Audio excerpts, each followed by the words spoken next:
This is Dan Schneider. On this Dan Schneider video interview, my guest is Sean Munger. He's a PhD and historian. We'll be talking about his YouTube channel and his career in history. Sean Munger is a YouTuber and a historian. He has a popular channel on history. He also has a channel that he uses for other stuff. Well, actually, I shouldn't say channel, a website that is SeanMunger.com, which I'll link to below this video.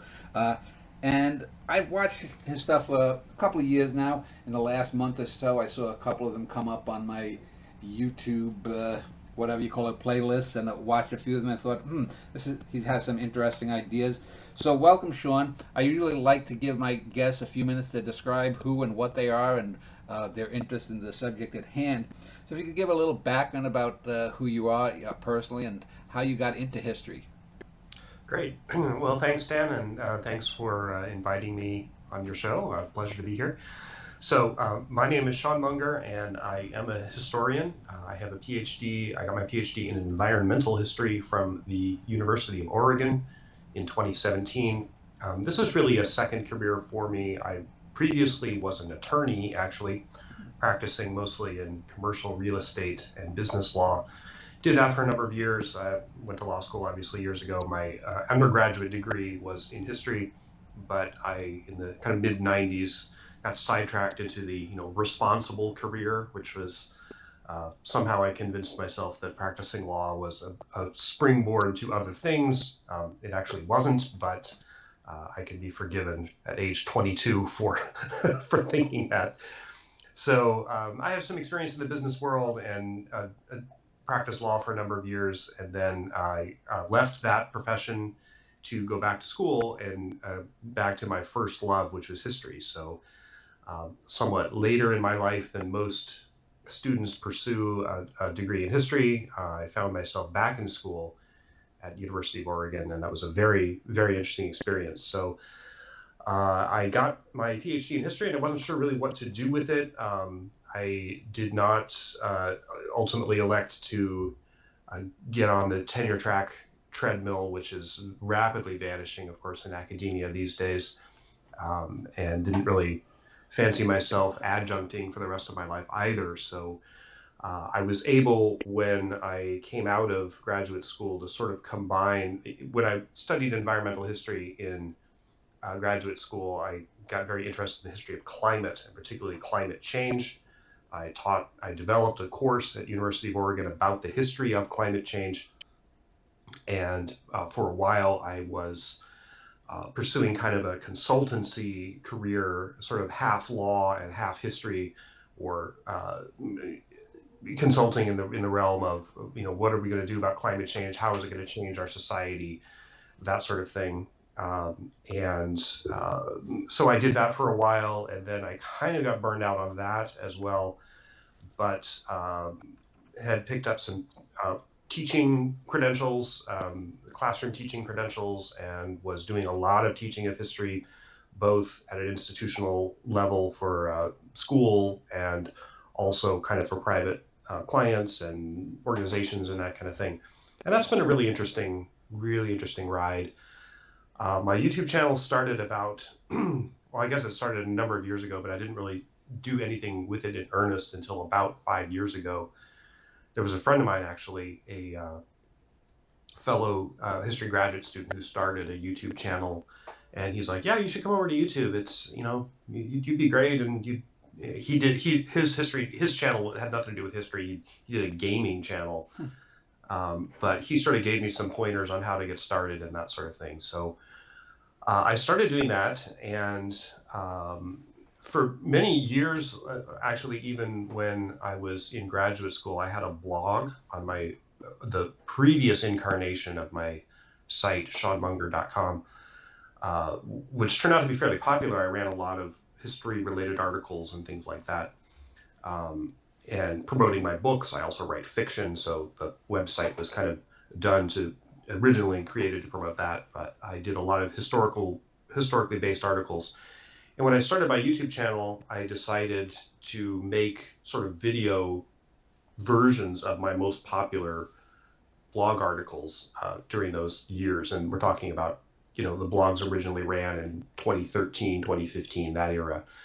So I kind of did some videos based on those, and didn't really, I mean, I had some success, but I really wasn't going about it methodically.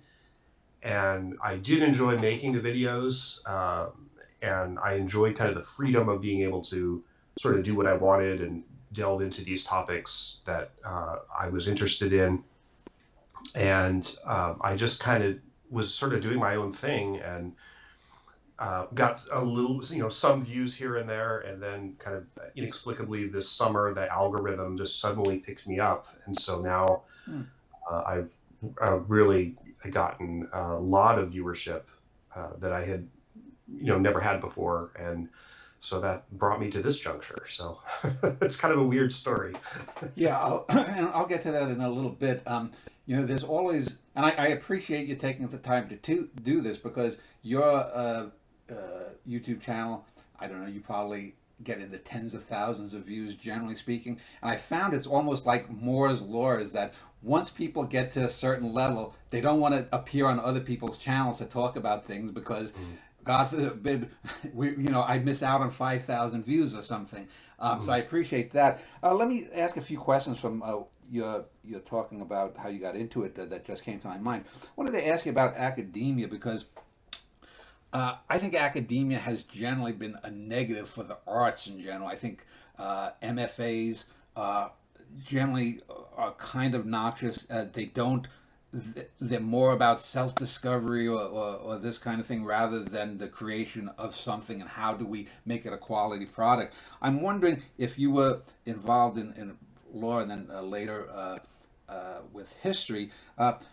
Is it any better in these other pursuits? I talked to scientists who are 50-50. Some of them can't stand academia, others, fit more comfortably in it. What is your take on academia and how it affects pro or con a budding historian? Well, there's a lot to unpack there. I can't really speak to the fine arts and what their academia is like. It may be as you said, it may not be. I don't know. I find academia is helpful in some ways and harmful in others. I think I think generally it's a declining institution, and it's been declining mainly because of disinvestment, where our society does not anymore put significant resources behind the humanities at a university or postgraduate level the way they used to. And it's become very insular as a result, because there are so few jobs available. The people who have those jobs tend to hang on to them for as long as humanly possible, and then when they leave or die, because there's no incentive, really, there's no investment, the jobs usually end. It's not like a history professor dies or retires and then is replaced by a younger person, which is what should happen. That doesn't happen as often as it should, because often departments are always cutting and that sort of thing, and so these departments are just sort of dying out.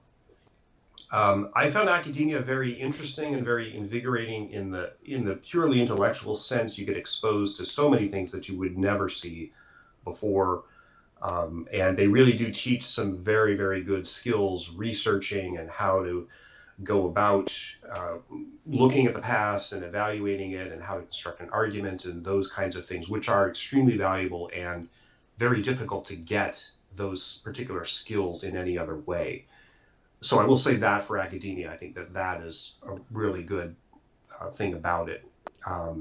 As far as budding historians, it's sort of hard to say, because a lot of people are casually interested in history, and a smaller group of people would say that they're passionately interested in it, but they don't, most people in that category don't really have access to anything academic, because academic books and journals and things like that, where a lot of really good work in history is being done, tends to be read only by other academic historians. And therefore, the books and the material that reach sort of the non-professional historians tend to be popular histories, which are fine, or they're often historical work that's done by non-historians, particularly journalists, and that's especially true in recent history. So a lot of those methods and the kind of the way of thinking about the way the past works and how to evaluate things, that skill set rarely seeps out of academia into the popular kind of consciousness. And I wish that was different, because I think there are really some great skills and thinking skills that you learn while studying and doing history. And I think that's kind of cloistered within academia, very, very hard to get out. I can neither condemn academia nor really endorse it. I think it's badly broken, especially in this country, in the United States, just because of disinvestment. Obviously, all the humanities need far more funding, public funding, than they have gotten in the last couple of decades. And I think a lot of people think that it's sort of a luxury. It's like, oh, those people don't do anything, and they're just in an ivory tower. And I understand why people feel that way. And part of it's self-reinforcing, because the more disinvestment there is in the humanities, the more justifications are floating around that, well, that's why we're disinvesting, because they don't do anything, because they don't know anything. They're just, false experts or whatever. And I don't think that's really the case, but it's hard for what's bottled up within the academic community to ever see the light of day and get out. Do you think that part of it, and this is my view, that like Thomas Jefferson famously championed a university as a place for self-improvement, rather than being sort of a farm system or a feeder system for careerists in corporations. It seems to me that in my lifetime, I'm 58, this has happened. I can remember back in the 60s and 70s, not to romanticize the flower children, but there were people that went to universities, took courses, got a PhD, and, they might have made something of it in some field, but that was just a bonus in a sense. Mm-hmm. Mm-hmm. Yeah, I think that's right. I think that so much of our higher education system has now been co-opted into it's a jobs training program, and the more education you have, the better job you're going to get. That's usually the narrative, and that's really not true, in the sense certainly that I think it might have been true shortly after World War II, when there was large investment in education, particularly the GI Bill and things like that. But I think since the 60s and 70s, that narrative has remained, but reality has vastly outpaced it. And people no longer see the value of education, because they don't see the immediate relationship between achievement in education equals high-paying job. That doesn't really exist anymore. It's sort of what's ironic is it sort of does exist to some degree in law school, because I went to law school, and I kind of had, I think, sort of this mindset that you identified, that I had the idea that law school was a bridge to various other disciplines, and I didn't really have much interest in being a lawyer. But I thought that, well, I'll study constitutional law, and it's going to be about, guys in white wigs standing around debating the rights of man, and, that kind of, and it's not that. Law school is a vocational training program for lawyers. And it generally, most law school graduates do get good jobs, despite there's a weird mythology in law school that no law school graduates get jobs, and that's exactly false. They do tend to get jobs, and they tend to get high-paying jobs, but then they get trapped in the career, the law treadmill. And once you become a lawyer and you make your living that way, it's extraordinarily difficult to get out. I consider myself lucky because I got out, and I'm fond of saying that all the ex-lawyers I know are happier than any of the current lawyers I know. So I made kind of a poor career choice. I mean, in some ways, it also led to some very, very good things. In fact, it enabled me to go to graduate school, because I had made some money in the law practice and was able to do that. But so there's both good and bad about it. But I think, yeah, I generally agree with your kind of framing of it. I don't think people, unless they're independently wealthy or whatever, or they're married to the breadwinner of their household or whatever, and they're kind of doing it as a lark. There's not really an incentive to go to university to improve yourself for its own sake. Yeah. It's so often linked to, well, I want to get a high paying job or whatever, and yeah, that's one of the problems with it. So I want to talk a little bit about some things with dealing just with history, the practice of practicing historian, and then sort of go to YouTube and talk about that entity itself, and then some of the videos you've done. But the first and most obvious question I have to ask, I always considered a false dichotomy when people talk about, the theories of the great man versus the tides of history, and it's like, it's obviously both. The most of history, yes, it's going to be tides, but every so often there comes along a Genghis Khan, let's say, that wrenches his people or his tribe or and changes. I mean, if you removed Genghis Khan, I think the world would be a hell of a lot different. I thought back 20 years ago when they were doing the end of the millennium, most important this and that, Genghis Khan is the most important person of the last 1,000 years in my book.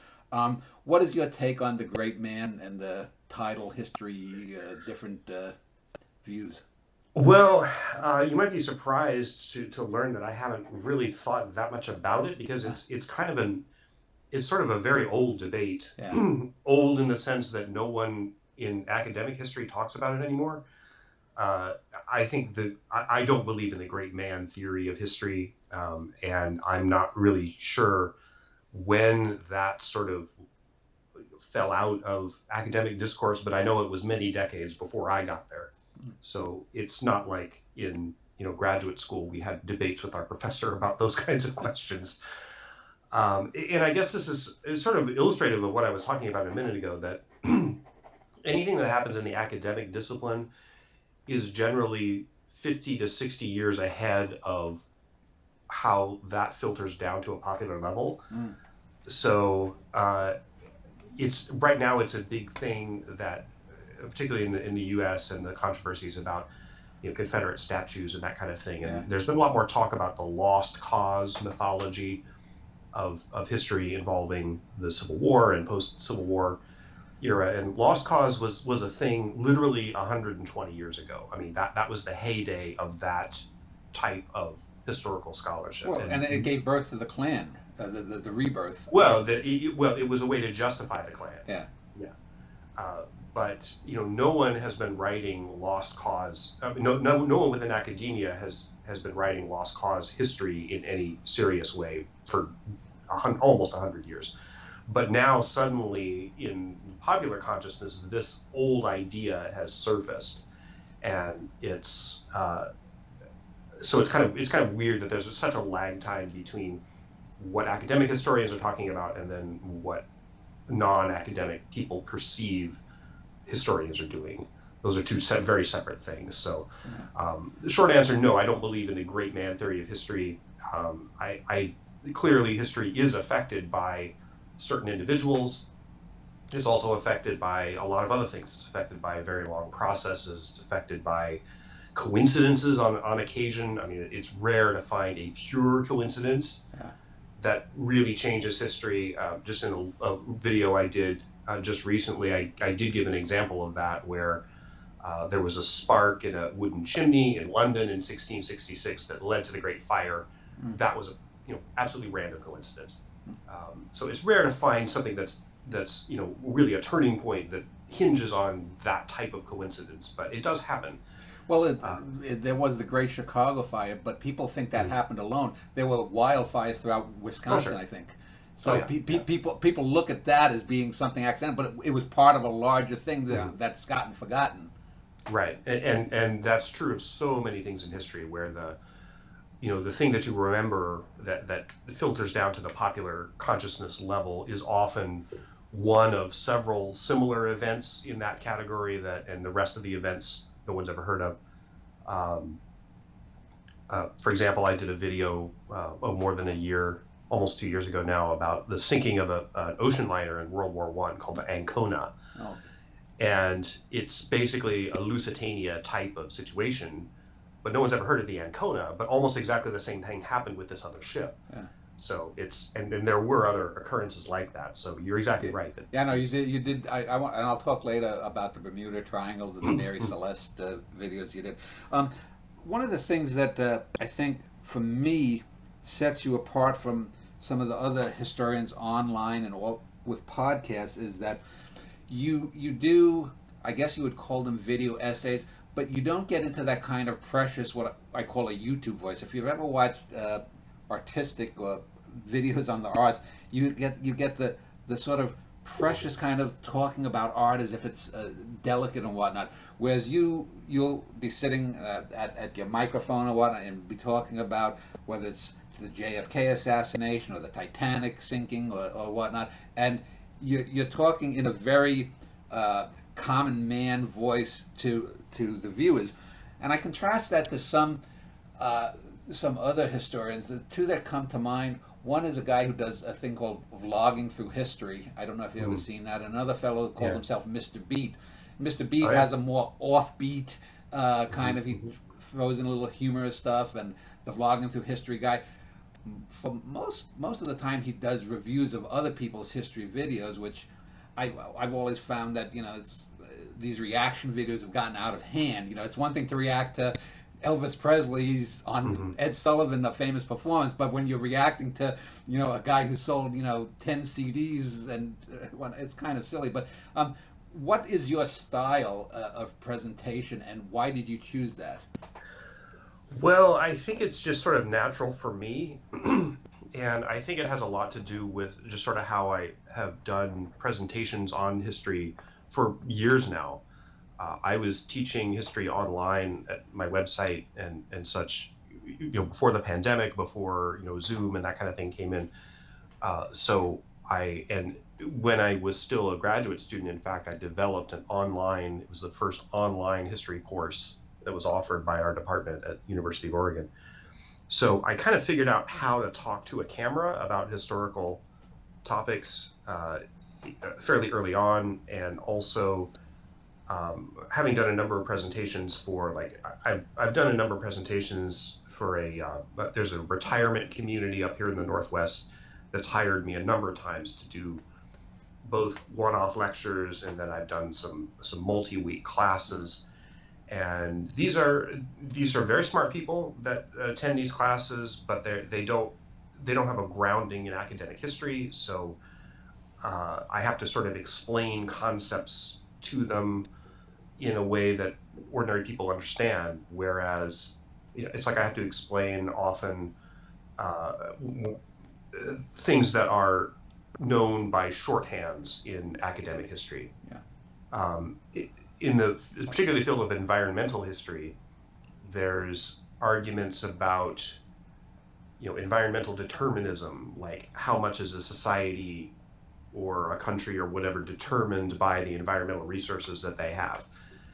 I never use the term, environmental determinism. If I talked about that in a video, no one would know what I was talking about, but I have to sort of explain the concept and kind of get there and be like, well, is it true that, there may be something to the fact that England became a major world power during the Industrial Revolution period because they had a lot of natural deposits of coal, and other countries lacked that. Those. So you just have It's to sort of find a like the way. guns, germs, and steel thing, which got ripped 25 years ago or whenever that book came out. Mhm. Right. So you have to just find a way to break down concepts and sort of discuss them in a way that ordinary people understand. I guess I have a gift for that. People have said that. It has come kind of naturally to me. I do try to avoid sort of academic speak. Some of the other people you mentioned, I have seen vlogging through history a couple times. I'm not really super familiar with his channel. I do like Mr. Beat. I've used his stuff in my middle school classes, Yeah. shown his videos sometimes to my students, and so eventually you kind of get an ear for how people understand historical concepts, and how you have to explain them in order for it to sink in. And it's a skill like anything else, I guess. Yeah, and for me, I like you're sort of on the fence because there are people that'll be super serious doing these TED talks, and I'm not a big fan of TED talks for science or anything. I think they very bad. They have a lot of people, both in history and science, that come on that are not good. But the other end of that spectrum is getting so populist. Uh, I was just looking up the name. I couldn't remember the guy's name. Dan Carlin. He does these, history podcasts. And I think 15, 20 years ago, when he was one of the first people doing these kind of podcast things, he was okay. But then, you start doing the Gibbon thing, where everything is a soap opera, and you're talking about this emperor fucked that queen from this tribe or something, and it's like, okay, maybe that happened or whatnot, but the presentation, I don't mind melodramas. I watch soap operas, but I don't want to have that mix with my history. Sure, sure. Yeah, I think you have to. I try to avoid over dramatizing things. I'll make jokes now and again, but I kind of know. I know where you're coming from there. And again, it's just a style. I mean, I'm not really a bombastic type of presenter, but people have said, particularly in in-person scenarios, that the way that I speak is relatable and people can understand things in kind of an easy way. So I think, it's just a skill you pick up. So let's talk about YouTube. I remember 2 or 3 years ago, I saw something came up. There was this 14-year-old girl giving the most idiotic makeup tips. Then again, I was a mid-50s man, so maybe it was cogent to teenage girls. And in 2 weeks, she's got like 25 million views, 30 million views, and it's like, my God. I mean, I thought blogs themselves were lowest common denominator, but nothing seems to have gotten to the lowest common denominator more quickly than YouTube. And it's all because apparently the algorithm, whatever it is, keeps getting worse and worse. And it seems to encourage people making shorter, less content-filled videos that, it's the equivalent of, if you've ever seen in supermarkets, they used to have, you could buy crackers. Now you have puffed crackers, which, they'll advertise, 75% less fat. Yeah, and it weighs 90% less. That's why you're getting less calories and less fat. But what is your relationship and your site's relationship with this algorithm? Do you tailor some of the things you do to get a little mass appeal? Do you throw it a bone? I'm using these metaphors as if it's a living thing, but what is that for someone like you? Well, that's a big subject. I don't understand that. I don't think anybody understands the algorithm. Yeah. My perception of it is that it is not very smart. I have some contacts with some other YouTubers, not necessarily history YouTubers, but there's a private forum that some YouTubers talk on occasionally, and I've been occasionally active in there. So we trade ideas about it. And in there, I've occasionally referred to the algorithm as it's like an unintelligent dog, where it can be trained, but it takes a lot of repetition, and you have to just kind of hammer home, and it takes a long time for it to understand who you are and what you do. That said, I don't generally, I have not found with my particular channel that the algorithm has favored short, non-content related, I mean, lesser edifying type of stuff for the sake of sensationalism. In fact, the opposite, because I have achieved what success I've been able to achieve on YouTube so far, apparently seems to be because my most popular videos are the super long ones. And I started doing the long videos because as I subscribed to the general feeling that, any video that's longer than 20 minutes or whatever is not going to get, people are not going to watch it, and it's not going to get engagement and things like that. And that is just false. And I determined by my own kind of trial and error that that's false. So about a year and a half ago, there was, I saw it. This is when the crypto bubble was kind of at its height, And there was a YouTuber, and I believe I should know his handle off the top of my head, but I believe it was Folding Ideas. Oh, I I I know that. Yeah. yeah, I think that's his handle. But he did, at the height of the crypto craze, he did a very long form video, like 2.5 hours, explaining in great depth what crypto is, why it's a scam, why it's not it lacks any foundation in economic theory, and those kinds of things. And I remember seeing some uh, pieces linked on social media and things where people had been noting this video had become super popular, and even though it was a 2.5 hour deep dive, and that sort of disproved the theory that YouTube caters to low attention spans and nobody's going to watch anything in depth.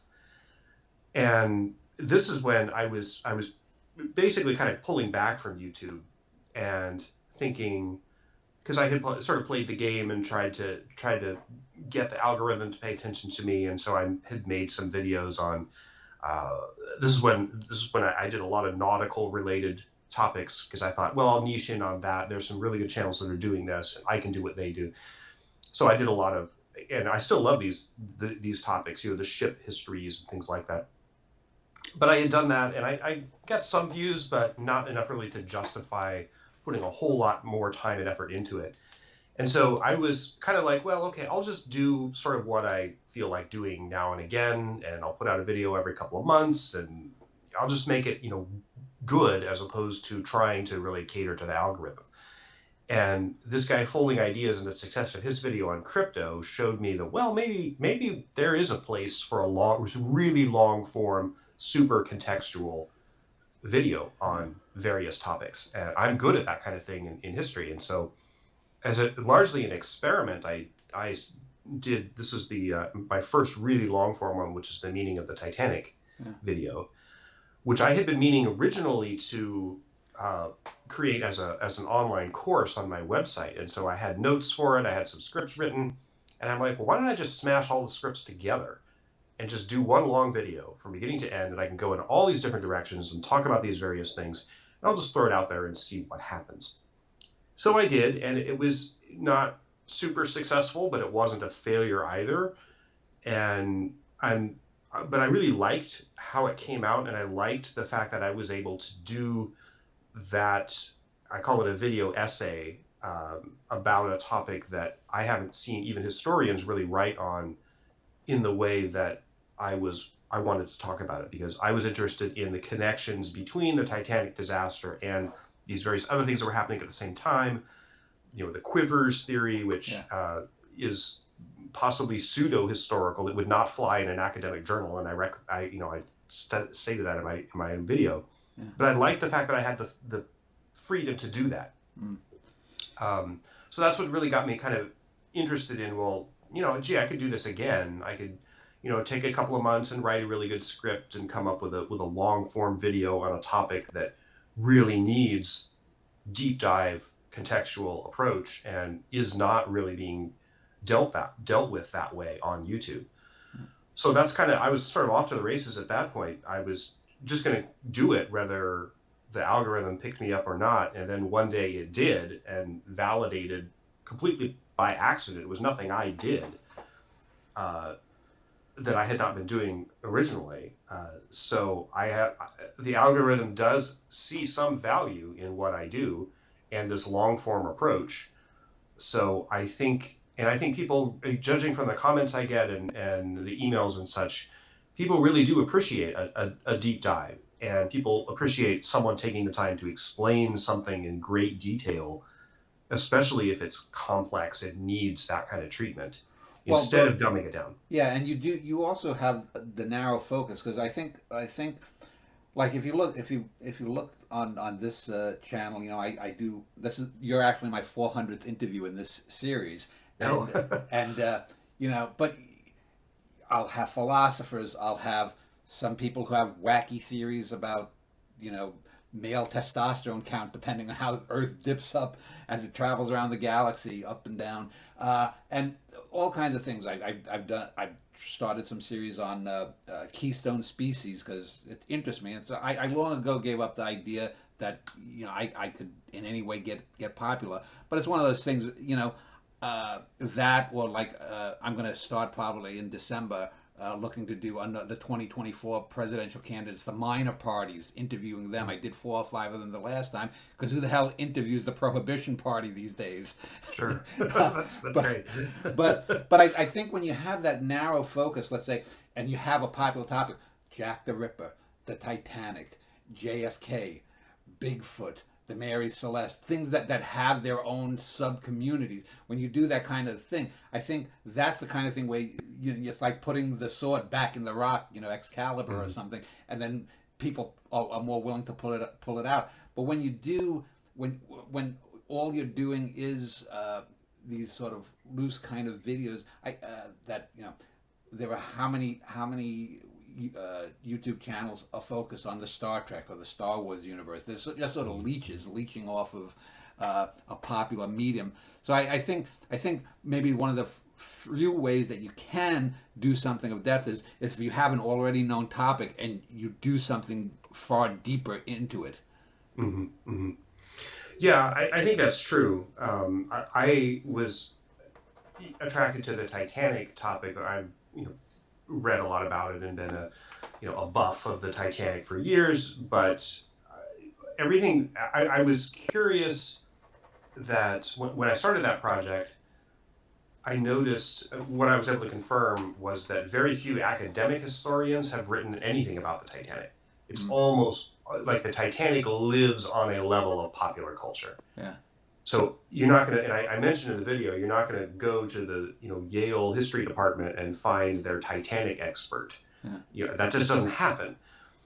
And I was so curious about why that is, because actually the genesis of the deep genesis of the Titanic idea was an article that I did on my blog years ago, I think back in 2016 or whatever, my original blog, about how, and it was sort of just a basic capsule summary of what I talked about in the video, that the Titanic represented sort of the shattering of this cult of technology that people believed in the Victorian and Edwardian eras. And it foreshadowed the much greater shattering of that belief when World War I came. And I thought that's an interesting connection that I was always interested in, and no one's written about it. So, and in fact, no one was, if you look at, there are several YouTube channels that are devoted to Titanic-related topics, and they're doing stuff that is very different than what I did with that video, because they're doing stuff about, how did the stern section flood, and, the very technical minutia, really of it. And they do that very well, but I'm not really interested in that kind of stuff. I'm interested in the bigger picture. Like, what does it mean? It's like no one asked that question. What does the Titanic mean? And it's something that I think is an interesting question, but very few people have asked it.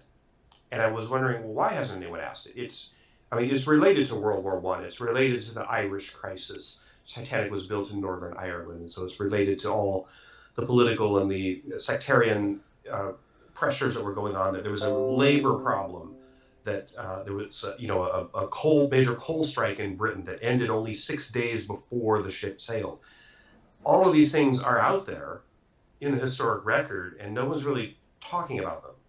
Well, it's interesting because I started this series on American television with this fellow who's a television historian. His name's Mitchell Hadley, and we were talking about event television recently. I did an hour and a half, 2 hour show, whatever it was, and it's interesting because I brought up the idea of the Iran hostage crisis, and he was telling me about a thing I barely remembered, that in '68 North Korea captured a U.S. ship, and you had hostages held for about a year or something. Right.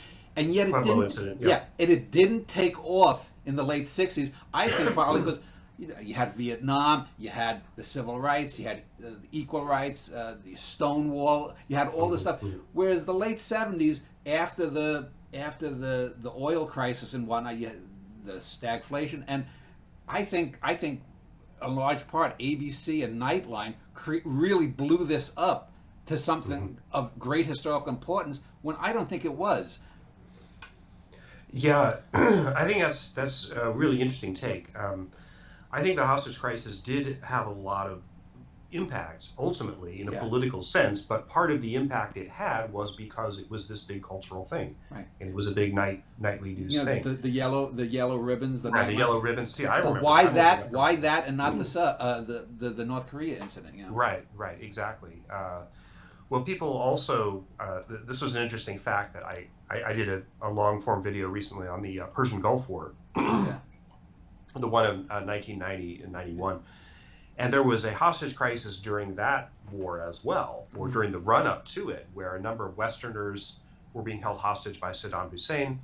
And briefly, this was in the fall of 1990, there was a very brief sort of flirtation with that same kind of phenomenon as had happened in the Iran hostage crisis 10 years earlier, where you could see occasionally the yellow ribbons around trees and people's signs, putting up signs in their windows and things, but it didn't really take in the same way. Yeah.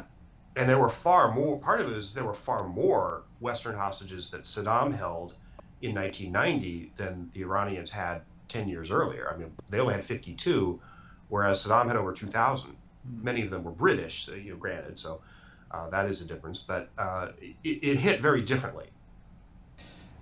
So before I move on to talk about some of your videos and some of your other ideas, just wanted to end asking about the YouTube popularity, and I'm presuming that only people who get like 1 million views on a regular basis can make an actual living on YouTube.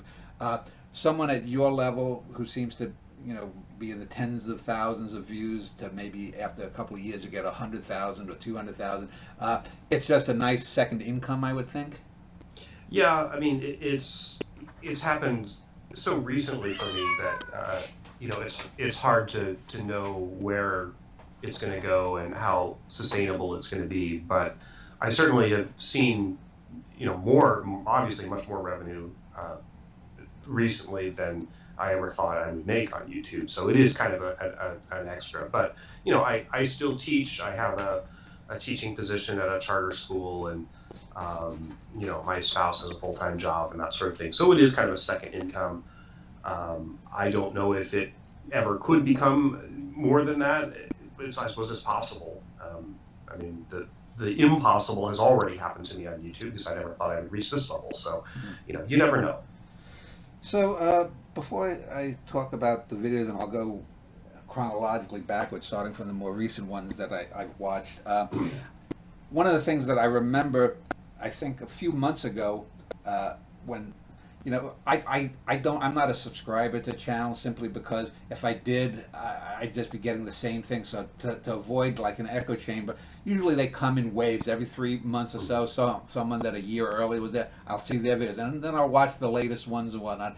And you came up with your Byzantine videos because at the time I was writing a play about Porphyrios the whale and Justinian, and so up came your stuff, and it's a comedy drama, but it was one of those plays that I enjoyed because it's almost a naturally kind of comedic thing that this whale, this Moby Dick from 2,000 years ago, 1,500 years ago or so, paralyzed the nation, and it's one of those kinds of things that people don't think about in history. Like you had mentioned, these little things. Here you have probably a sperm whale or maybe a supersized orca that was for 50 years ravaging at the time one of the maybe 4 or 5 most powerful nations on the planet of the Earth.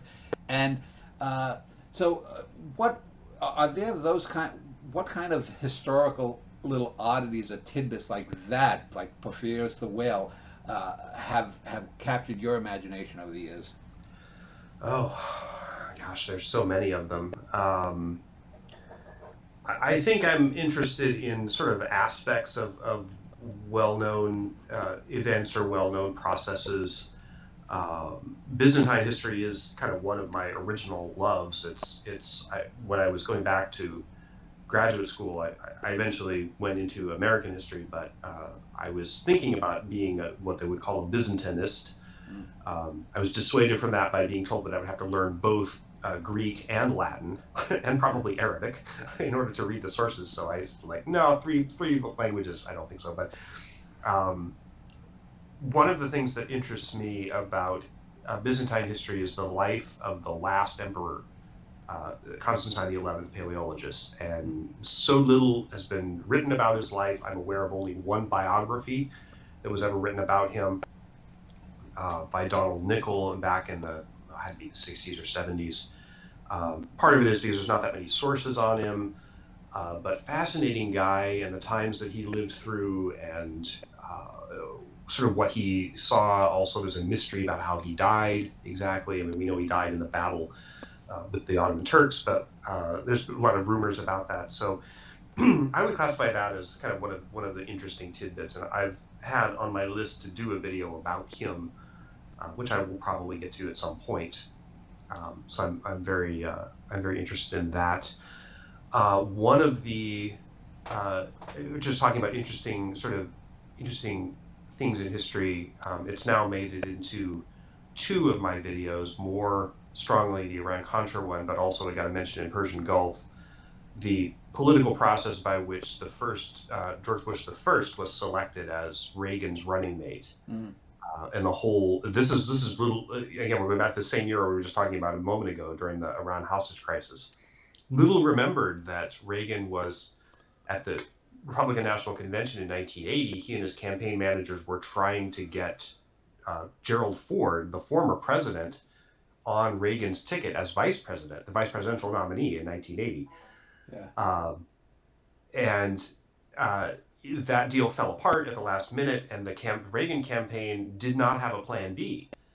They thought this thing was going to go off, and they hadn't really thought about who they were going to ask if that didn't come together. And so they made the decision to ask Bush, whom Reagan detested, to be his vice presidential running mate. And that decision was made in 3 minutes. Yeah.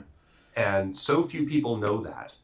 And talk about, I mean, that's a hinge on which so much modern history turns. Oh, because yeah, you would not have had. I mean, Bush the first is, you can tell I've taught medieval history because I refer to them as if they're kings. Bush the first, Bush the second. But if Bush the first had, his career was over at that point. If he had not become vice president, obviously he would not have been elected in his own right, and his son would have had no chance. And then what would have happened with Iraq or 9/11 or all these other things, Afghanistan, all these other things that have happened since then. So that is a curious little bit in history that I wish more people knew about. Yeah, I know. People have such recency bias. They'll talk. I mean, now people don't even complain about Bush the second anymore. It's all Trump. But for me, the worst president, and I don't think there's been a really great president in my lifetime. I was born in '65. The worst president was Ronald Reagan, because you have Trump. Even I'm not a fan of Obama or Clinton. All of they are in Reagan's shadow. That son of a bitch, I hate him, but he had as large an influence, I have to admit, a moral influence, as FDR might have had a good one, because they accepted trickle down. Everyone accepts trickle down, and I'll get back to this one because towards the end I want to talk about, you mentioned global warming and that, but I have to ask one thing about the Byzantines before we move on. Is it only because the Byzantines are considered white that they're not referred to as Romans? Because if you look at if we're talking about Asian history or Native American history, pre-Vikings or pre-Columbian, we have now gotten into the practice of not using the Western names. We use the tribal names for themselves. The Byzantines consider themselves Romans, so why don't we just call them the Romans? I don't think it has to do with race, honestly. Yeah. I think it has to do with writers and historians in the Renaissance era. Mm-hmm. I think that in the Renaissance era, there were people who were very they really liked the fact that there was this cultural flowering particularly in Florence and other places in Western Europe or Southern Europe, and this was right after the Eastern Roman Empire had fallen. And I think they wanted to sort of claim, I mean, they reached back toward antiquity, toward the Greek and Roman times, and they were eager to claim the mantle of, yes, we were the society, 15th century Florence is the society that took on the mantle and brought those classical virtues into the modern world. Mm. And we were the ones who did it.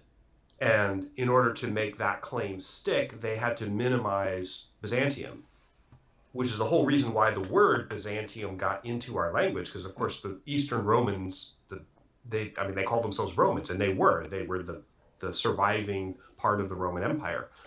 But in the Renaissance, after their empire fell and they were no longer around to speak for themselves, Yeah. Italians and then the early modern historians and cultural writers were eager to run with this. It's like, yes, the flame of classical learning was extinguished in 476 when the Western Empire fell, and then we in 15th century Florence reignited it. That's not what happened at all, but it doesn't make that, they couldn't make that stick if people were looking at, well, what about the 1,000 years during which the surviving part of the Roman Empire kept all of those things alive? Yeah. And that they only fell, 40 years before the Medicis were in charge in Florence. So I think it was a kind of a historical hit job in the sense of they sort of wrote the what we now call the Byzantines sort of out of the important role in history that they should rightfully have. But that's my opinion. Yeah, it's sort of like you hear about the Library of Alexandria, and people have this idea that it was sacked and looted, and that was the end of ancient enlightenment. But that wasn't true. There were libraries in other parts of the Mediterranean, and it may have been that just sort of fell out of use because of desuetude. People weren't using it anymore. It's not like they say Caesar did it, Julius Caesar, or it was the early Christians or the Muslims. But no, but it fits this kind of narrative that there was once this shining city on the hill. Mm-hmm. Yeah. There was, to quote Gladiator, there was a dream that was Rome. Yeah. Make us believe it again. Yeah. So speaking of cities on hills, let me go backwards in some of your videos. The most recent one I watched, although I didn't watch all of it, I watched about 45 minutes simply because I'm kind of sick of Charles Manson and serial killers and all that. But you had an interesting take on Manson doing the geographical history, plotting all the points of major interest in that case. What persuaded you to take that particular parallax? Well, I think that comes from my environmental history background.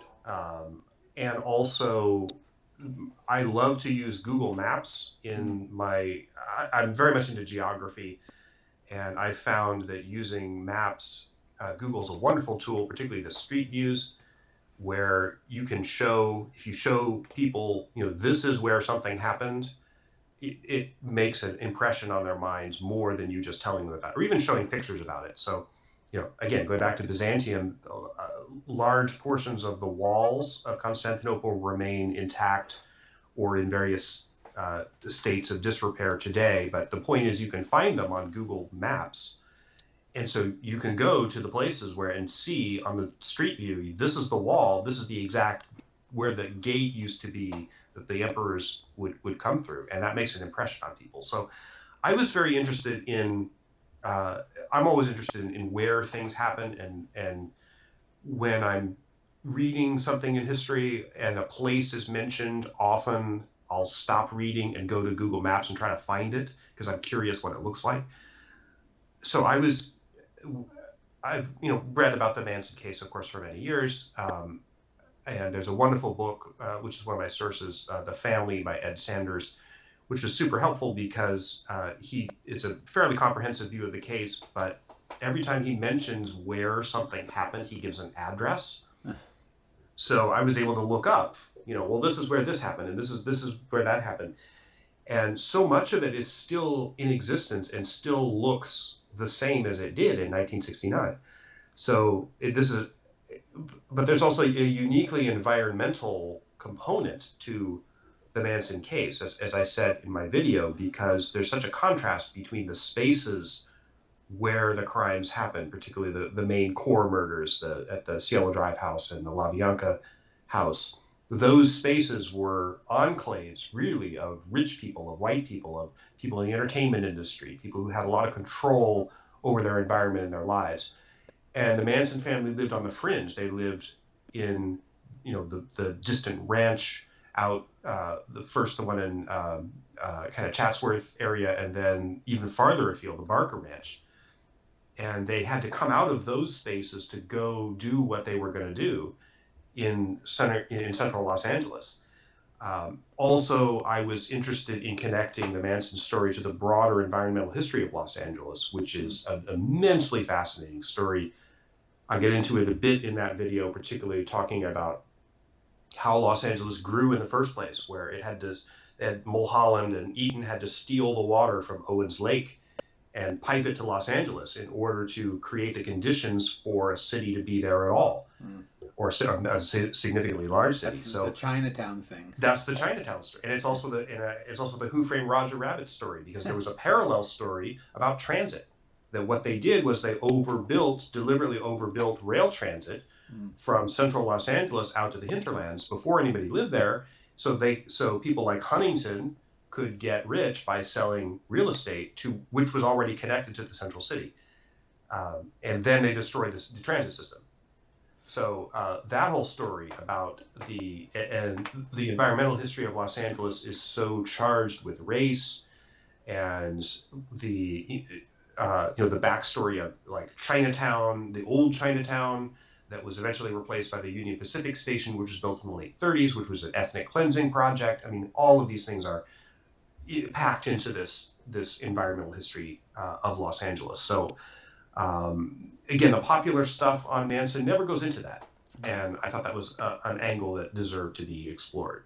Now, the Iran Contra video you did, it's interesting because as I mentioned, I did this events show with this TV historian, and he brought up an interesting point, because I had stated that it all is a head scratcher to me that since Watergate, these congressional investigations that postpone programs and whatnot, people have gotten more turned off. And to me, Iran Contra, looking back with decades of hindsight, was a far bigger deal than Watergate should have been. But it wasn't in terms of the public perception. And his take was that Watergate was just an outlier. That even before, when we had the Army McCarthy, yes, they were on newsreels rather than live television, but a few little things that bubbled up in the '60s, even like the William Calley, the My Lai, yeah. That for some reason Watergate just crystallized and became this one thing, and even like I said, Iran Contra, which to me was a worse thing for the country, didn't register. What is your take on that? Well, I think Watergate is so closely connected to Vietnam that you can't separate them.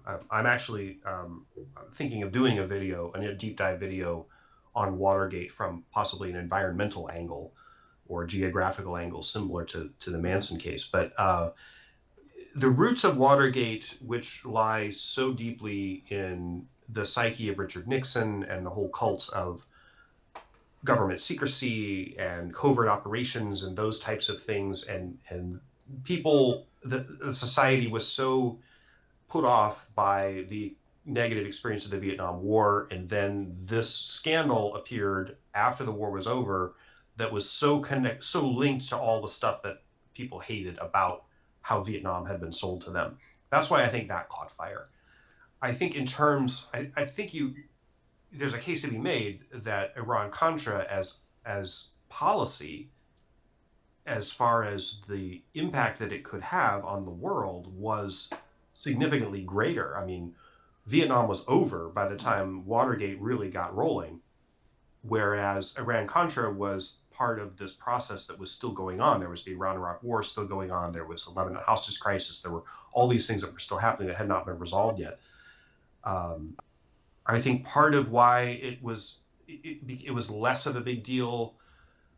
People were fatigued. I mean, Watergate had wall-to-wall coverage from the news, the news networks and newspapers for 18 months, and people loved it at the time. But I think they were a little burned out on it after it was over. And then, 15 years later, suddenly Iran-Contra pops up, and it's could have been that same thing, but I don't think there was the appetite for it. I think part of it was Reagan, at least at the start of Iran-Contra, was far more popular than Nixon was when Watergate really got going. So well, he was the Teflon president. Well, he was. I mean, it's there's also some nuance there because, of course, while Watergate was in its early stages, Nixon won re-election by the largest margin ever, but that was not necessarily because Nixon himself was so well loved, but because the Democratic Party was in such disarray in 1972. But anyway, so I think there are some cases to be made about that. What is really interesting in my middle school classes, I often do historical reenactments where there's a scenario or a game that we play that replicates a decision or something that's been made in history. And Watergate is one of the reenactments that we do, where my class plays the role of the House Judiciary Committee determining whether to bring articles of impeachment against Nixon. And then when that's over, often we'll talk about, well, here's some other scandals in American political history. And when the kids, and these are 6th and 7th graders, when they hear about Iran-Contra, they're just agog. They're like, wow, that's like so much worse. Like how did that not get, exactly what you just said, how did that not become the biggest thing in all of history? So I think there is a case to be made that it should have been much more impactful than it was. So then, of course, I watched your two-part Oswald video, and I'm not a conspiracist, but I'm somewhat in the middle between the two extremes. The two things and I'll just throw out the two things that I disagreed with, out of your 25 points. The one was, I remember about 5-6 years ago, someone pointed me to what we call Syrian war headshot videos. If you saw during the Syrian war, there were these videos of these young men with their cell phones, hey, boom, and they shoot, and they go, yeah, and then boom, they buy it. And there were literally dozens of them on YouTube. And I remember watching that. Now you can't find as many. You can still find some of them on Daily Motion for the same reason you said about the violence, or there's a copyright issue with what's his name, Zapruder's film, yeah. But in every case, and I remember slowing them down to 1/4, wherever the bullet came, this way, that way, the head goes in the same direction, and because they were snipers, and you can see from where the light is, there's the window they're shooting out, and then, yay, I got him, boom. It only could come from the window. And so when I watched the infamous 311, 312, 313, 314 frames, it to me seems so obvious that it's coming from a ground level there. Because another thing, if you've ever seen science videos where they try to simulate how a crater is made, they'll shoot a round pebble into some sand, and they'll watch the ejecta come. And in that one frame, I think it's 313, you clearly see the blob coming out of his head, and you see two little pieces of skull, it looks like, being ejected backwards as if a crater. So when I see that, I find it difficult, even as a layman, to not buy that there was another gunman. But that doesn't mean there's a conspiracy. I can buy that there's two lone gunmen acting by themselves, because if you have one nut job, it's not that much of a difficulty to go to the second nut job. And the second point, that having grown up in a very Goodfellas environment, I never once have bought the idea that Ruby was killing Oswald for that, for Jackie Kennedy's peace of mind. And so, I don't want to stick too long on it, because we could do another 2 hours on it. But those two things sort of stick in my mind. So when you did the video, I'm sure you anticipated objections in the comments and whatnot. Mhm. Just to limit it, those two things, the seeming shot from the front and the Ruby thing. What are your take on those two specifically? Well, taking them in order, first, and it may surprise people to hear this, but I don't find the Zapruder film particularly interesting. It's obviously a key part of assassination lore, but I don't think it proves very much by itself. I think the whole totality of the circumstances, the whole totality of the case, really, you have to take it all sort of in stride. And if you focus on one specific part and you kind of dissect that one tiny little piece and you minimize the rest of the absolute mountain of evidence that indicates that Oswald acted alone, I think it's easy to sort of fool yourself into thinking that something like the Zapruder film is absolutely conclusive by itself. The thing about the Zapruder film is that, well, there's a couple things about it. First of all, it's so low resolution. It's 8mm film with a infinitesimally smaller number of grains of, imageable grains, basically, than even like a 35mm film. So we're seeing an extremely low res version of what happened. Second of all, we're only seeing half of what happened, because when a piece of film moves through a camera, what happens is the catch mechanism holds it in place for, in the case of this 8mm film, 1/18 of a second.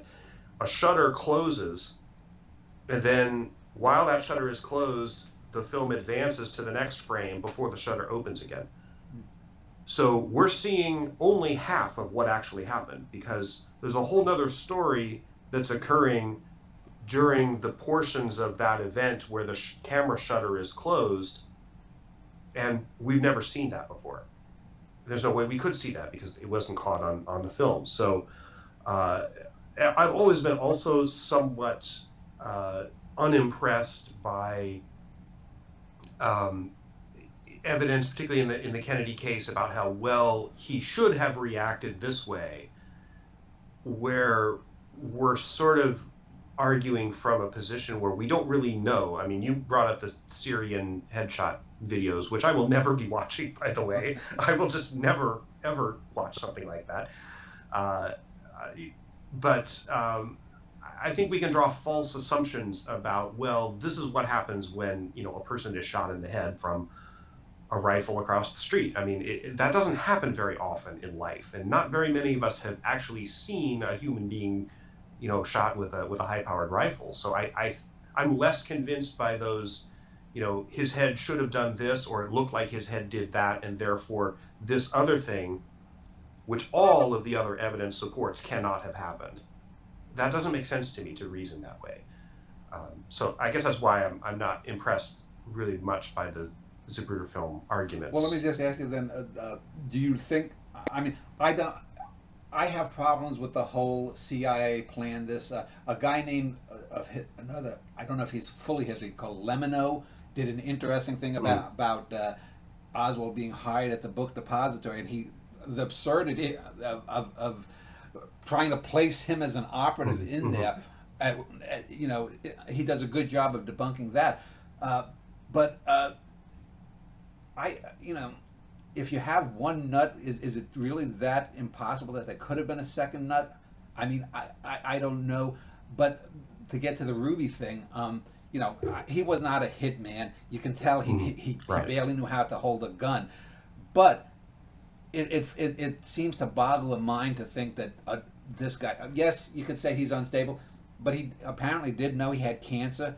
If he has connections to the mafia, I mean, I grew up in that kind of a neighborhood, and I could go through Goodfellas and all these mafia movies and point out that couldn't have happened. They're not that stupid. What is your take then on Ruby? I mean, do you buy that he was doing it all for Jackie? I think he was doing it for himself. I think that he was another glory hound. Well, I think that he was not, really completely on an even keel mentally and emotionally. I think the motivation that he wanted to spare Jackie the trial. I think that was part of it, but probably not all of it. But there's considerable evidence that after the assassination, he was really just thrown into this weird state of mind. He was very, very unstable. He didn't do any of the things that he normally did. People noticed a change in him. There were all of these. So clearly this affected him in a very unusual way. I think that it's hard to, and I think that he probably didn't even know why he did it because it was so impulsive. And Well, there's actually audio tape of him telling him, "I don't remember doing it." sure, That he sure, claimed to have a blackout episode, I guess. right, right. And I mean, I think it was not even like, because if you think about, if you were in that situation and you're not right in really the right frame of mind, and you do this terrible thing that is going to mark and basically end your life as you know it, and then people ask you as if, and the entire nation's attention is focused on you, and they ask you, why did you do it? And if you don't have a good answer, I mean, how do you deal with that? How do you deal with that situation? So I think Ruby's motivations are very complex, but I think it was mostly an impulsive act, because I mean, the one of the biggest pieces of evidence is that he was wiring money to one of his strippers literally minutes before his assassination of Oswald, and so it could not have been planned. It was obvious that he seized the opportunity, the right place at the right time, and who knows what was in his mind. I mean, I just heard something recently recently rewatched the wonderful documentary OJ Made in America, and then there was something on I believe it was Karina Longworth's podcast, You Must Remember This, which is a wonderful show, by the way, where the subject of the O.J. Simpson murders came up. And one of the things that was brought up about that is, if you're O.J., how do you deal with that? You've just killed two people in cold blood. And then how do you go on with your life after that? What goes through your mind? How do you compartmentalize that? How do you deal with that? Like, very few human beings are ever in a situation like that. So it's not like, well, he seemed a lot more mentally strong a person than Ruby was. Absolutely, he did. Absolutely. And I mean, just face it, he was a celebrity. He was a black man, probably having to deal with the N-word throughout his whole lifetime. And even when he got successful and was doing all those Hertz commercials, he was still not quite white. Yeah. And, so then all of that happens to him, and then he goes and writes a book called If I Did It. I mean, how does that work? I mean, you can't even think of the processes. So I think that it's sort of like a top Nazi. If I hated the Jews. Yeah, exactly. So it's so, these mental processes are often so inscrutable that, again, when we get to the armchair quarterbacking level of picking apart the JFK assassination, saying that, well, Ruby should have done this, or maybe he was thinking this, or maybe he was thinking that. I think we're sort of missing the point that he didn't even know why. He wouldn't even be able to answer those questions, much less. I mean, he's been dead for 50 some years, 60 years, and we're trying to answer these questions outside of his head. The guy who was inside Ruby's head, who was Ruby, couldn't even answer them.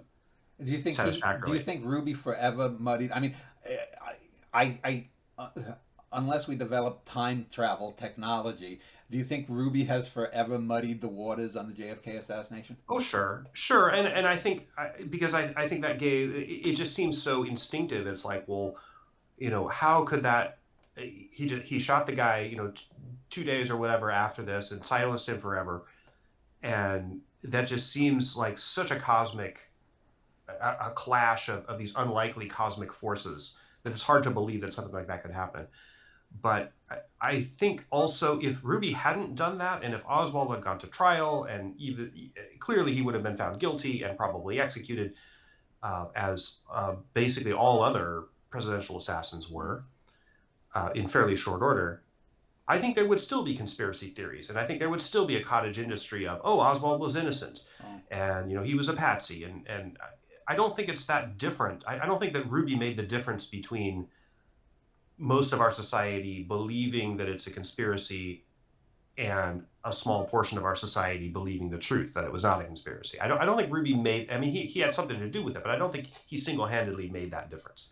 So I wanted to talk about the Titanic and the quivers theory here. Then Mhm. we'll take another break and we'll get to some other videos. But I found it an interesting theory, is the whole collective unconscious kind of thing. The young, not that I'm a Jungian, not a Freudian, Right. but the thing that I did though, by your own criteria, I don't think the Titanic was a quiver because from you had mentioned another famous incident or something that in the video that I think fit your own definition of what a quiver is. The reason I don't say the Titanic was necessarily a quiver is, yes, I accept the things that you'd said about the ties to Ireland and whatnot, but would you still say it was a quiver if it hadn't been for the dumbass captain speeding his boat into a dangerous situation? I think well, a couple things about that.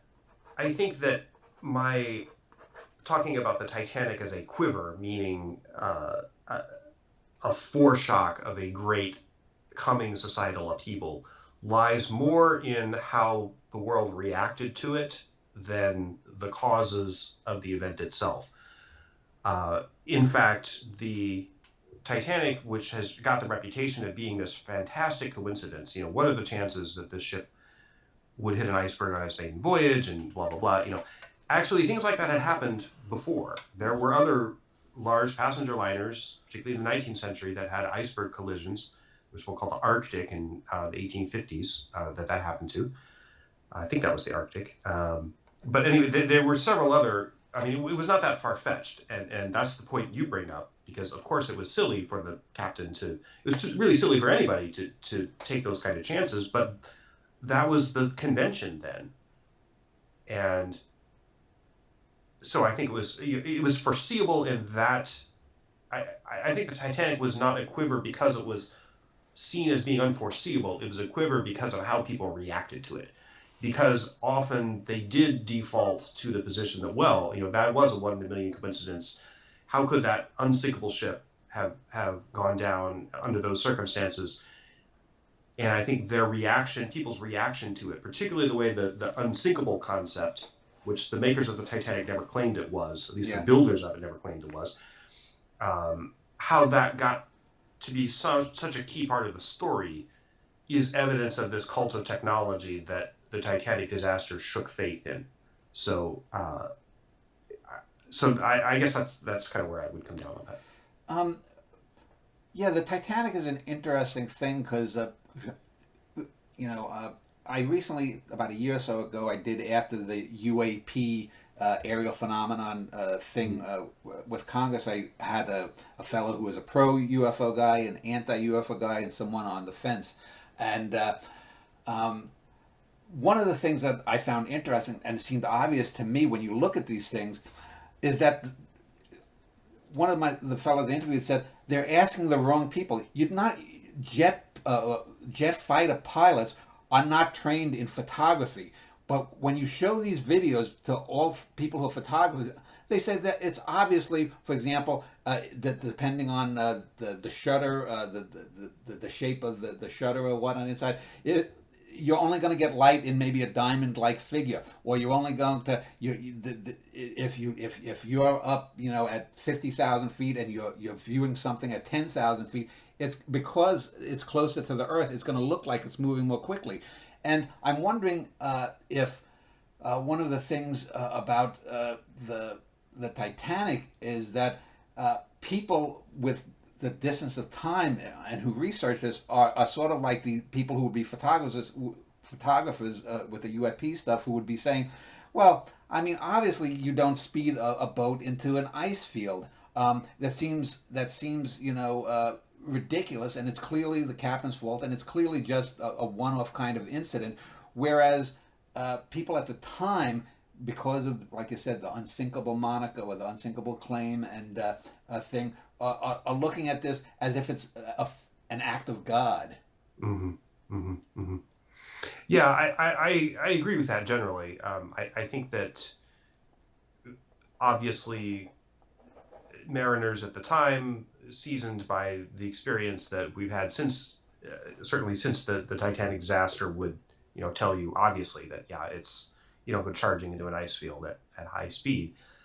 But I think that the fact that the incident has gotten that sort of act of God kind of connotation in sort of the popular consciousness sort of illustrates just how closely the Titanic was tied to attitudes about technology at the time, that only an act of God could destroy a technological creation on that magnitude so easily, which is what sort of the theme that I was interested in exploring is why did people have that idea?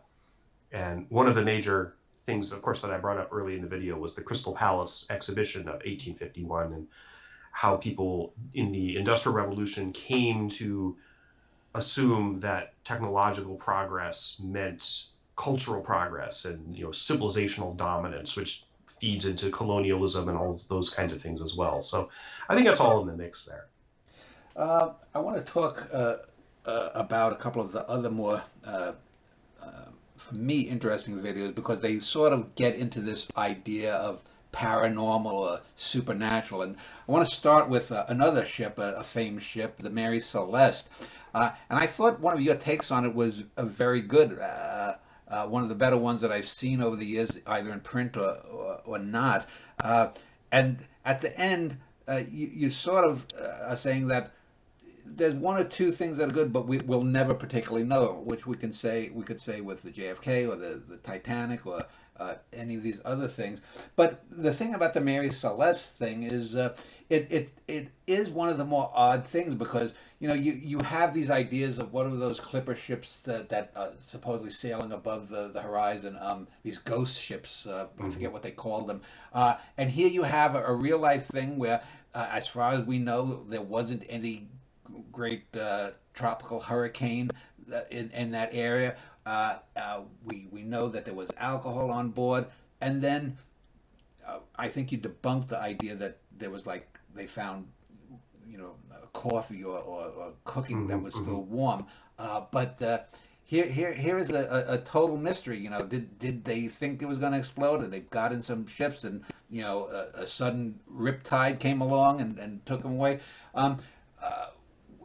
What was your interest in the Mary Celeste? Because even though that's well known within paranormal, supernatural circles, as a kid there was a show called In Search of with Leonard Nimoy that I watched, and I'm sure they probably did one there. But you're more of a mainline historian, but you do delve into some of those things. How did that interest you? Was that a childhood thing that you always were interested in those kinds of things too?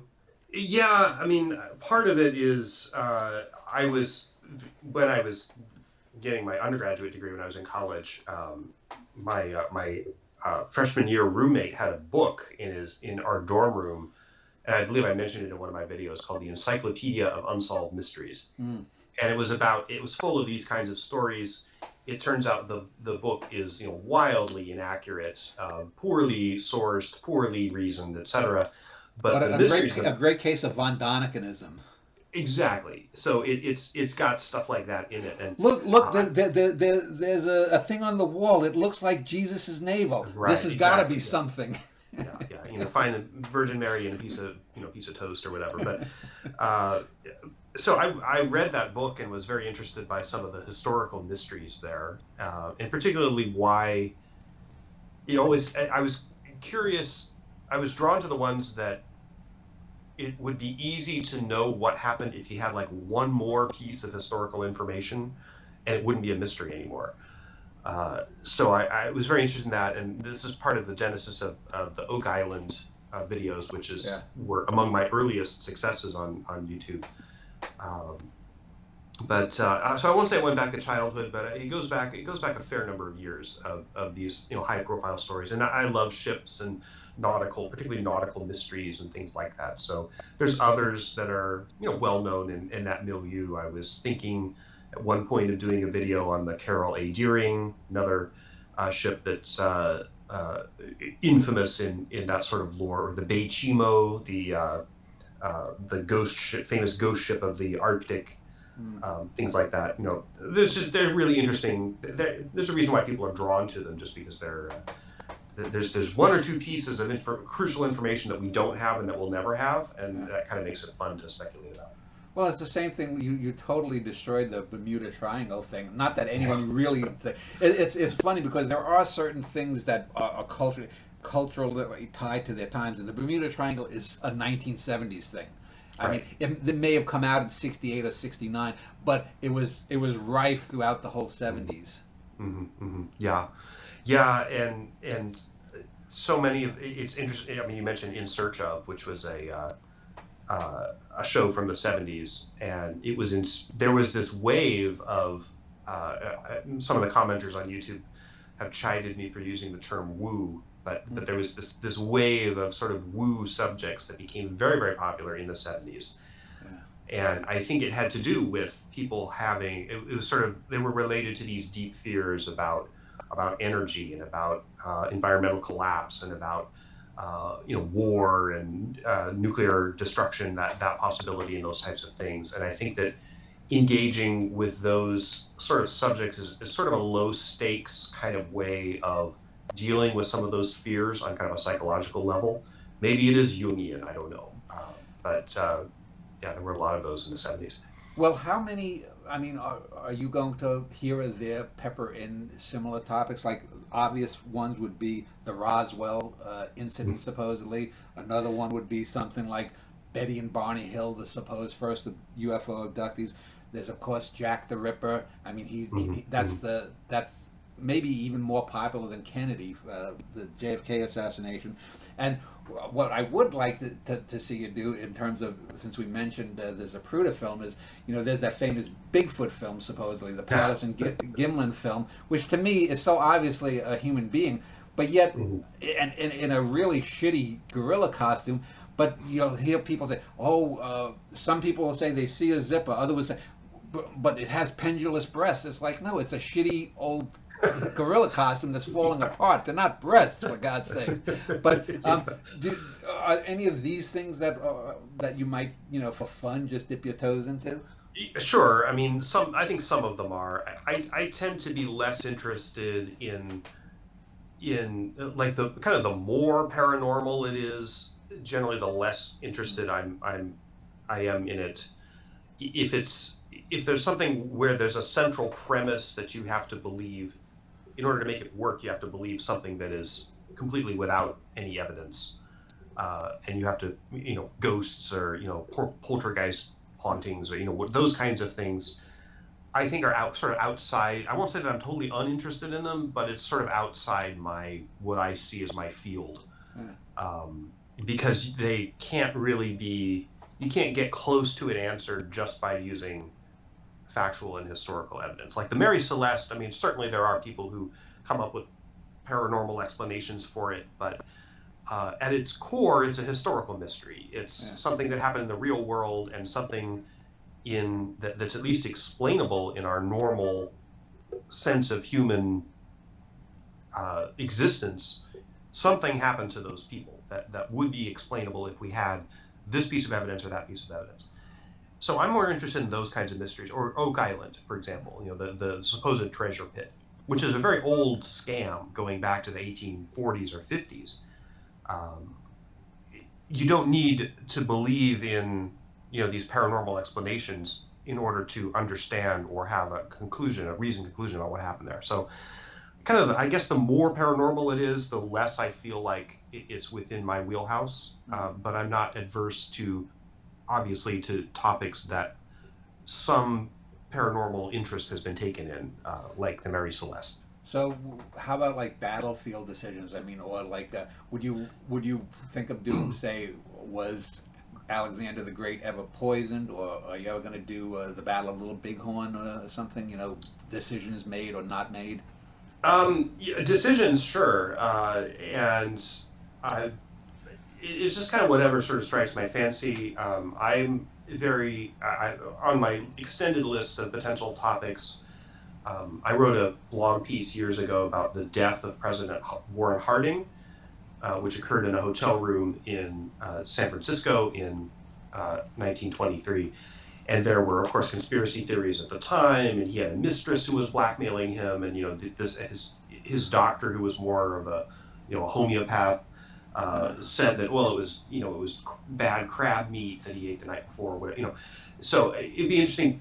I've had an interest in delving into that topic, and of course that would involve unraveling all the scandals that were going on, which are not well understood by most people today. So things like that. I try to avoid pure hardcore military history. Should Lee have ordered the charge at Gettysburg? I'm not going to do a video about that. I try to avoid U.S. Civil War because there's a community around that topic that I don't really feel like I want to get into that community. And also, I just don't do military history that well. And if the Persian Gulf War video, I said at the beginning that I'm not going to do in that video the real pins on maps type history about how this tank corps was over here and they went through the desert this way.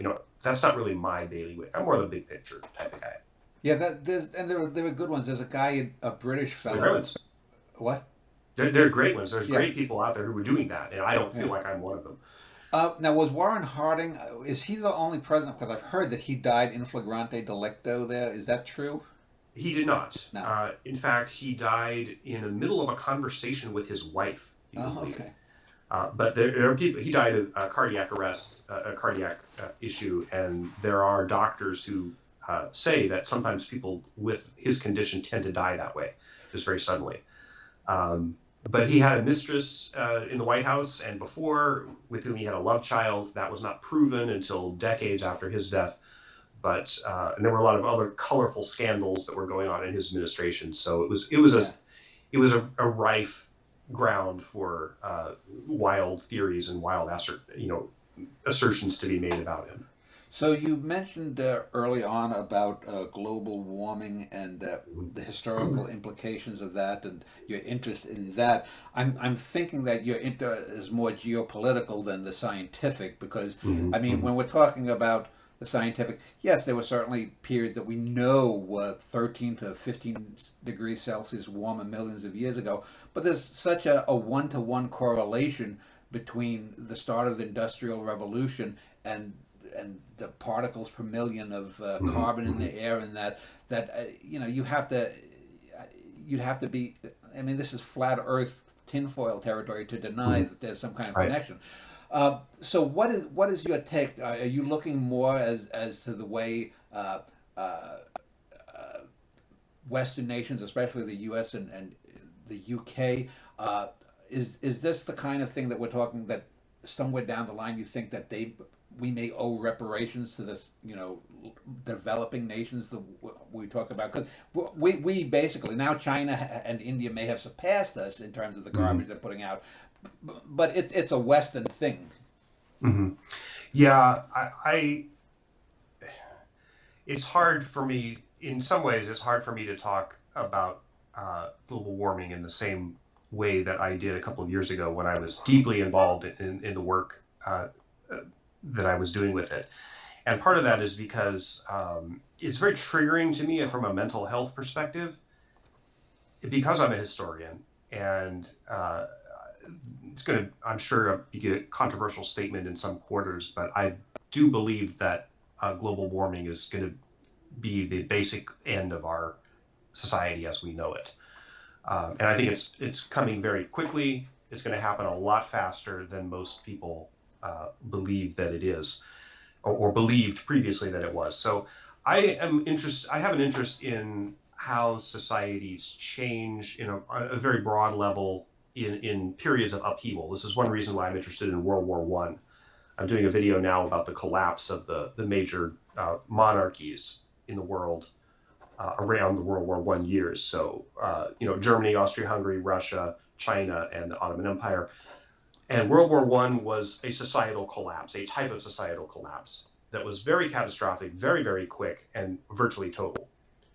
I think we're headed for that kind of situation triggered by global warming, not necessarily war, although that is likely to be part of it. But our civilization, our entire global civilization is unsustainable because it's based on fossil fuels and energy from fossil fuels and cheap food that is grown mainly through the efforts of using fossil fuels and chemicals and things like that. That's going to have to stop. It's going to end one way or another.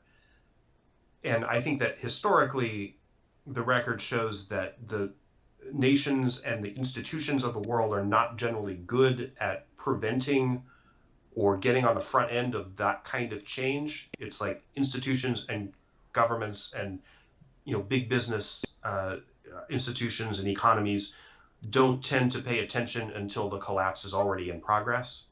And I think that's what we're starting to see now. So I think as you talk about reparations, I mean, that assumes that there's going to be some kind of body out there mandating these things, or that also assumes that there's going to be some kind of pool of wealth that is available to be given to the countries that have been harmed more by global warming than the industrialized ones are. And I don't think we can take any of those things for granted. I think we're going to see a major upheaval of all the institutions of society in the next probably 50 years, possibly sooner than that, because it's accelerating. Does that scare me? Well, of course it does, and it should scare anybody.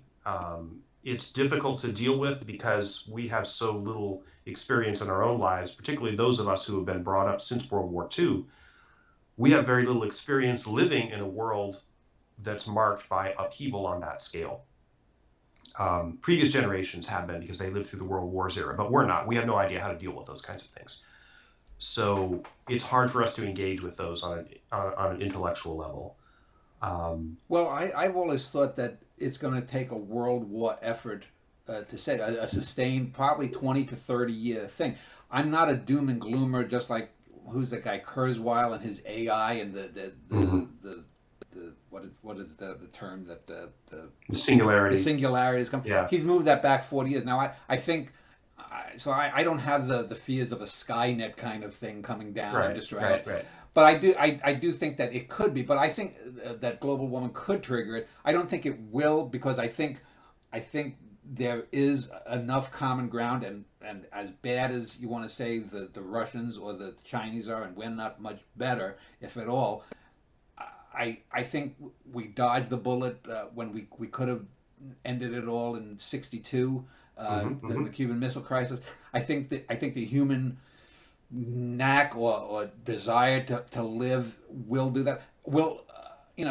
Hundreds of millions of people are going to die unnecessarily, and they're going to be mostly in the third world. They're going to be mostly the people at the bottom rungs of all the societies, and that's terrible. But unless we engage in some nuclear catastrophe, I just don't see us totally wiping ourselves off the planet.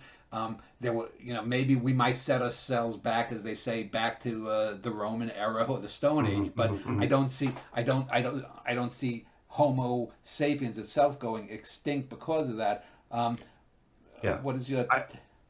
I agree. I actually agree with that, and to the extent that what I said a few minutes ago suggested that I thought this was going to be human extinction. Yeah. That's not what I think.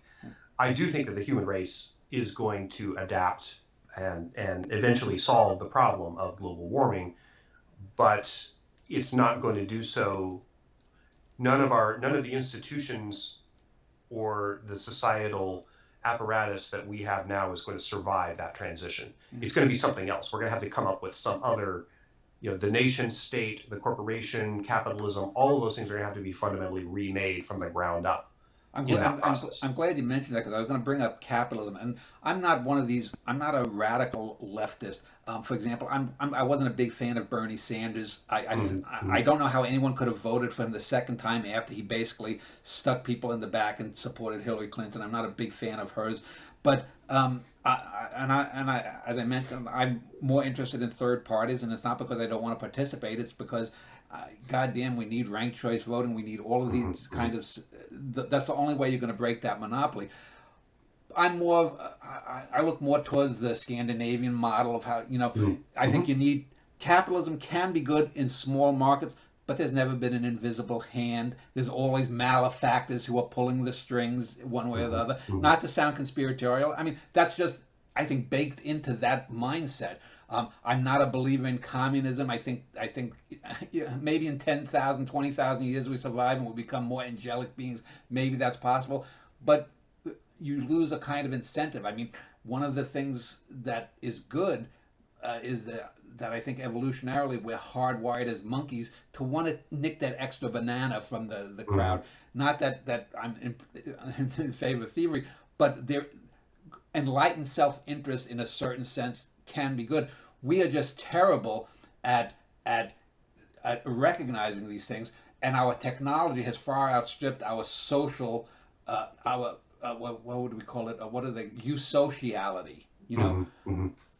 Yeah, no, I agree with that completely. I think that, I mean, I'm not a radical in that way either, despite what some YouTube commenters like to charge me No, with. I'll tell you, one of the reasons that I found it interesting is that you, for me, are more middle ground. I say to people who say that I'm leftist, I'm saying, well, 60 to 70% of people support free college tuition. They support having subsidized, what was it? What's the term? Subsidized healthcare. Yeah. Healthcare. Right. Getting money. I did a show about it on my mind. But all of these so-called leftist things, if they have 60 to 70% approval across the American public, yeah, that's centrist. That's centrist. Yeah, right. I mean, we're not back in Andrew Jackson's time where things change. Yeah. No, I agree with that completely. And this is also why I think, like, the idea of the abolition of fossil fuels sounds like it's, radical, dangerous nonsense, but that's a mainstream position. Yeah. Most people understand that we're going to have to get rid of fossil fuels if we're going to do something about global warming. And we have to do something about global warming. So, yeah, I mean, I agree. And I don't know. I mean, I don't, obviously, I probably lean more toward the left side of the political spectrum, but I'm not a communist either. So, Well, it's like people act that there aren't solutions to these things. If you want to talk about, for example, the drying out of, I live here in Austin, Texas area. It's desertifying, as they say. But you want to combat that. Ask the Israelis. They've built a little mini paradise in terms of ecologically in Israel. It's I think the size of Connecticut or maybe even smaller. But they've done it and they're investing. Here in the U.S., we don't want to invest in infrastructure. We have, and here I'm going off on my own, but we have this next quarter mentality. What's the next quarter going to be? Well, let's look 30 or 40 years. Let's have a little vision, people. Yeah, exactly. Yeah. Yeah, I agree with that. And so just to wrap things up here, what is your take on things like, I think we invest in the wrong things. I'm not even going to talk about college or whatnot, but we are pumping money into things like big beef, big oil, big corn. These are things that we know are not good for us. We should be investing, for example, in cultured meat. I think one of the things that in just even 100 years, people are going to look back at us and say, they used to kill animals to eat them? If we invested billions in cultured meat, not only would we, we're not torturing animals in industrial farming and whatnot, but there's going to be less cows. There's going to be less methane. There are so many things. I did these shows on keystone species, beavers. Let the beavers run rampant. Okay, maybe your farm may be flooded, but the government should reimburse you and say, beavers are a good thing. We're going to have to suck it up. But it's the next business cycle mentality. Mm-hmm. Yeah, I think that's right, and I think there are so many solutions that are out there. We specifically with regard and there's not one big one. This is the thing I said. Right, there's 1,000 wind turbines are going to work in West Texas, but maybe you'll have to use tidal sash technology in the Low Countries or whatnot. But you're going to have to throw a few dozen solutions. It's not one size fits all. Yeah, exactly. And I was going to say, it's like we don't need to invent the fusion reactor in order to solve global warming. We know what's going to solve global warming. I mean, we have these solutions for renewable energy. Also, very simple things like planting a bunch of trees. Reforesting the planet is going to have a huge impact on reducing, drawing down carbon emissions. It's not a magic bullet, but it's certainly going to be part of the solution. Educating girls, particularly in the developing world, girls and women. This is a major piece that's very easy to achieve, and has a gigantic ripple effect down the road. Well, economically, they make more. There's less kids. They have less kids. All this stuff. So you've got population that's impacted by that. You've got healthcare. You've got standard of living. You've got economic development. So if you just go into places and build some more schools for girls and women and boys too, you're going to be better off. I mean, you're never going to. But you have the mullahs in the Arabic Islamic world. You have cultures in South America that are very anti-women, and here you have sort of the incel online culture. Right. You've got the Andrew Tate type of people. And, let me just one or two more things, and then I'll let you go, because it's been a very enjoyable and informative conversation. What is your take on what I call false messiahs? And I'll give you two examples. One, probably not good, and one definitely not good. And I'm not talking about Donald Trump.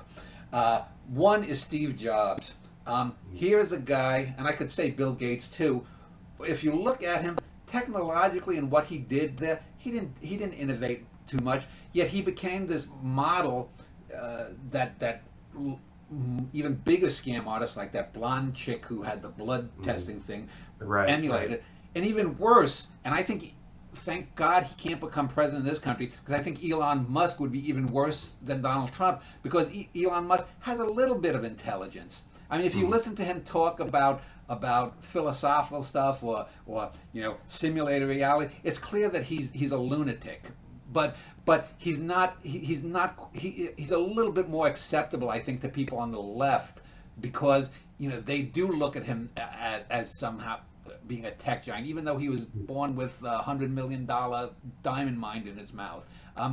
To me, when I see people like this, they are the facilitators of the worst parts that suppress human ingenuity, the ability for people to get together. Musk with his replacement theory, the great replacement theory nonsense. What is your take on people like the Jobses and the Gates and the Musk, that because they have had money to begin with and could make more money out of it, that somehow the ability to make money is far more important than being a great artist or being a great scientist? Alexander Fleming found mold and recognized its potential. I mean, but then people will say, well, but he had no way to market it. Well, there'd be nothing to market. What is your take on these kinds of people? Well, Steve Jobs was a salesman. I mean, he was not a scientist. He was not an innovator. He was not a person of great intellectual stature. He was a salesman. And I think when, on a societal level, you start worshiping salesmen as, great people, and we'll get back to the great man theory of history, I think that's a major problem. So I think there's a cult, and this gets partially to what I was talking about in the Titanic video. People like Musk and Steve Jobs to a lesser extent, or Bill Gates or whatever. It's part of the cult of technology. We believe on an instinctive level that technology will make our lives better all the time, and that we should be, for its own sake, striving to improve technology, whatever that means, or perfect it or whatever. And I think there's a certain amount of what you could call financial technology that goes along with that, about how, well, not only should we be improving technology, we should be extracting more money from it, and that's those are good things. So I think it's part of just sort of misplaced priorities in our society. I think that the role, particularly Western society, has often idolized people, usually men of great wealth, but it's changed recently in the last 50 or so years, where now the idea of who these people are has changed. It used to be, in the robber baron era, you had your Andrew Carnegie's and those kind of people that spent the first 3/4 of their life making these enormous profits, and then the last quarter of their life giving it all away and building libraries and museums. Now, because that brings back the people that they crushed. right, exactly. Now it's like nobody expects Elon Musk to build libraries or museums, and that thought would never occur to him. So we've cut off that portion of what that means to be, you know, a quote unquote great man or a great entrepreneur. I think it's just it's misplaced priorities, and it is related to, you know, the next quarter. Let's always keep the the number going up and those sorts of things. And we look for easier ways to do that. This is cryptocurrency, which is a scam at its heart, but there are people who believe in the idea of it. And they're always looking, they always have this idea that we have to go to space because we can't have infinite growth in an economy. It's not because Right. we want to go to space to do something great, like Kennedy had Right. said, or something.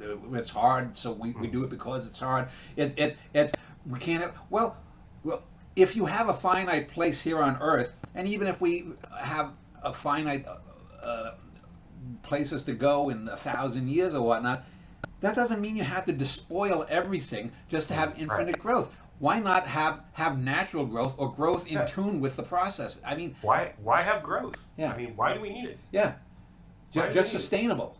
Yeah. Just Let's sustenance. let's just have our lives. Let's raise our families. Let's, you know,